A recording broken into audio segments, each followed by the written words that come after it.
Good morning, everybody. Happy Thursday. Jesse here at Bay Boy Views. So I got a couple of things that were very alarming yesterday. So here in California, they just went through two bills that got passed yesterday.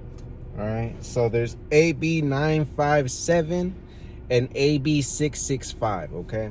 So if you don't know anything about these bills, I'm going to have to enlighten you guys. So we already know that California is on their way to get rid of the parents in California and just make this a state that's governed by a bunch of little kids, apparently. Not governed, but, you know, where they have sanctuaries and stuff like that for little kids that don't understand their sexuality.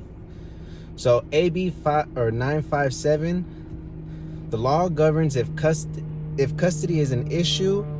This is like in a divorce or, you know, something happens to the parents. It will look out for these things: health, safety, and the welfare of the child. So, you know, normal stuff, right? You think about it. And then they put a subsection that says, plus parents' affirmation of gender identity.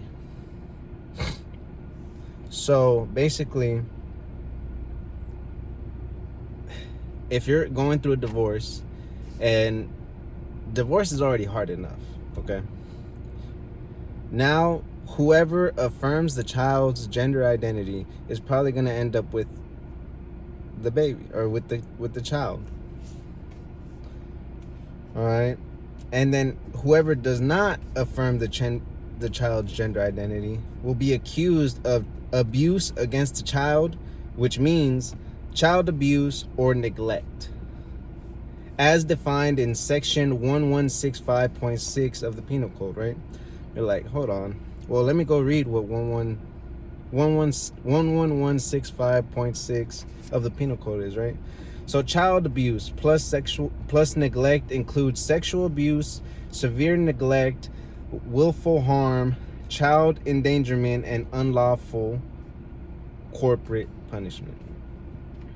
Okay, so nowhere in there does it say anything about gender identity, but they had to have added that subsection in the bill AB 957 that says that also affirming a child's gender identity. So if you're not affirming your child's gender identity, you will be labeled as a child abuser or a neglectful parent. Just so you guys know. This is a bill that just got passed yesterday. All right.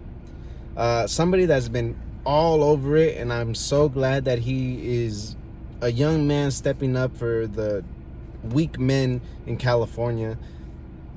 His name is Max Bolina. I don't know his name very well. I've been following him on TikTok for probably a couple months now. Probably when I first started this podcast stuff. So he's doing great things out there. You guys should go follow him on Twitter. He lets everybody know, especially if you're in California, he'll let you know about the bills before they pass. And he'll let you know about all that. All right. So going on to AB665. This will be in effect July 1st, 2024. All right. So just look out for this. So consent to mental health services is the premise of the bill, okay? So a 12-year-old child can consent to mental health services, shelters, if they are allegedly being victims of incest or child abuse. So remember back in 957 what child abuse is, right? If you don't affirm a child's identity, a gender identity. So if you are a 12-year-old boy that is not sure about his sexuality and would rather run away from home than confront their parents about it, you will be able, under law, under AB 665, as a 12-year-old boy, to be put into a mental service or mental health service facility and sheltered there. And then not only that, a counselor will talk to the minor before involving the parent or guardian to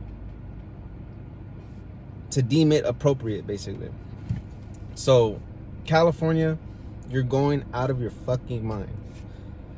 So you're saying that a 12-year-old boy can run out of the house, go into a mental health service facility, a housing facility, a homeless shelter facility, and say that they're being abused and that they don't feel that their gender identity is being affirmed. And not only that, it also says in here, or in the bill, that giving them drugs without the parents' consent is deemed okay. All right, so I don't know about you guys, but I'm livid. All right, Gavin Newsom, all these people in Senate are going out of their fucking minds. All right, so I will be calling my senator. I'm from District 3. You'll catch my phone call. Dodd, what's his name? Anyways, I hope you guys get this information and it reaches the right people. If you guys are angry about this, I recommend you guys go call your your senator for your district in California. If you're Californian, if you just want to express how you feel, call Gavin Newsom. All right, I hope you guys have a great day. I'll keep you guys informed on the next one. Peace.